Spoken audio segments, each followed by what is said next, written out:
In 2014, you may have taken a quiz online, something that looked like this. And if you did, you probably shared your personal data and your friends' personal data with the company that worked for President Trump's 2016 campaign. Here's how it happened. It begins with a research firm, Cambridge Analytica.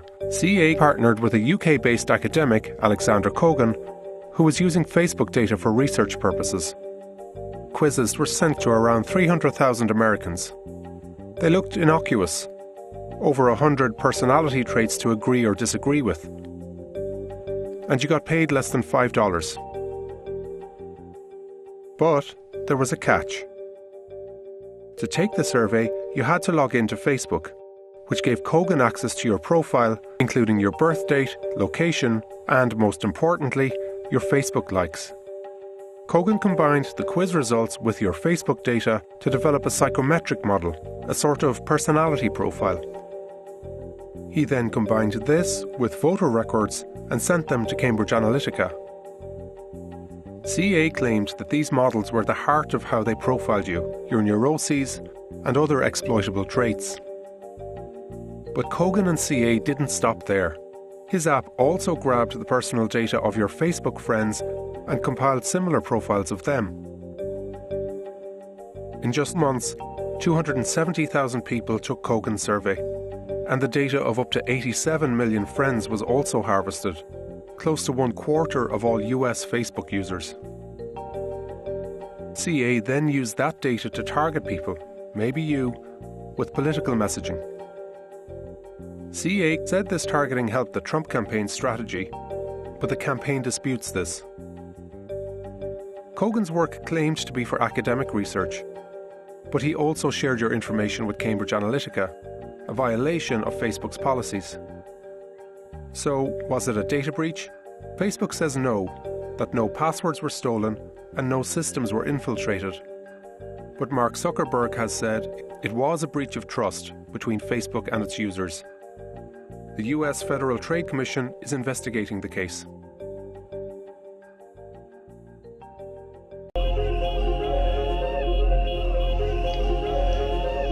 Cambridge Analytica gathered data from 50 million users, then developed a software program that profiled these citizens to predict voting patterns. Facebook allowed data from millions of its users to be captured and improperly used to influence the presidential election.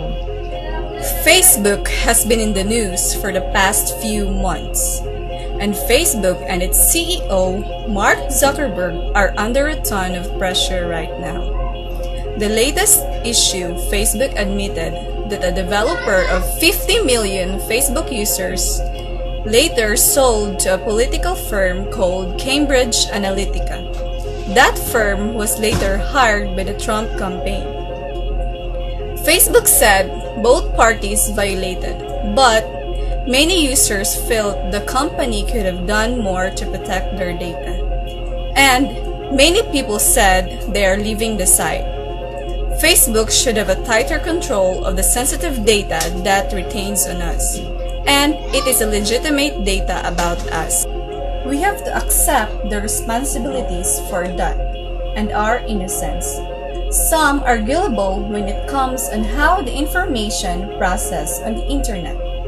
If you put something on the internet, there's a chance that that information might get leaked, and it is up to us on how to weigh the pros and cons of it. So, be careful what you will put on the internet. My understanding about Cambridge Analytica data breach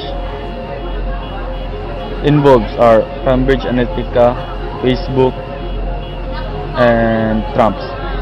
First, what is Cambridge Analytica? Cambridge Analytica is a political firm that works on Trump's campaign. Question: how did Cambridge Analytica harvested users' data from Facebook?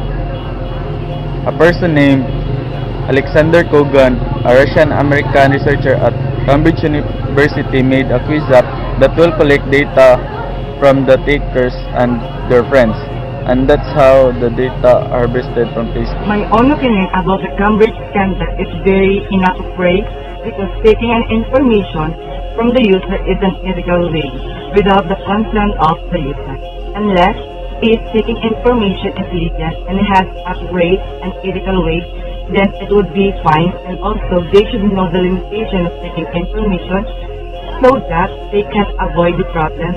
And for us as users, we should also give our personal information because we don't know what will happen. Just think before you click.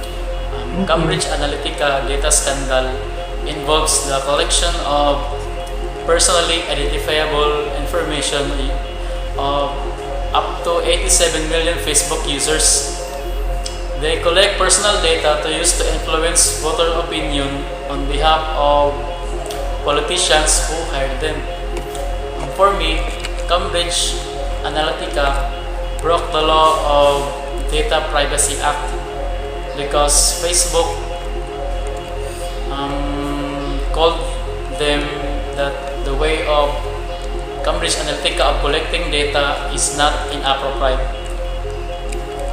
So Cambridge Analytica should be no longer operating their business because it is unethical to hijack Facebook users' personal data in a certain purpose. And that's all. Adto nga scandal, naisa lang user, isa po sa naisa isang user. Pero kung usapan ng yun, ang tulugon, ang Cambridge Analytica, which is ang nagkuha sa data sa Facebook user without knowing sa mga Facebook user, di kuha ilang data, wala without ilang kuhan, without ilang kanang without their info. Then ang Facebook pod, di ba, ang Cambridge Analytica is nagamit sila ang third party para makuha ang mga data sa katong mga Facebook user. So para makuha nila ang data sa Facebook user, gigamit nila ang Facebook. So mo to na third party application ang Cambridge na through adto nakuha ang data sa mga Facebook user. So isa po sa naisala is ang Facebook user kay nagkuan sila adto, nagamit sila adto, pero wa sila po naghuna-huna kung para kung asa to pa do pa ilang data. Hi Tin, kanang aware ba ka sa kuan kanang Cambridge Analytica Facebook scandal? Na ko'y idea ba kayo? Kanang nalang ko'y pangutana ba kanang unsay mga rights sa data subject about sa Cambridge Analytica Facebook scandal?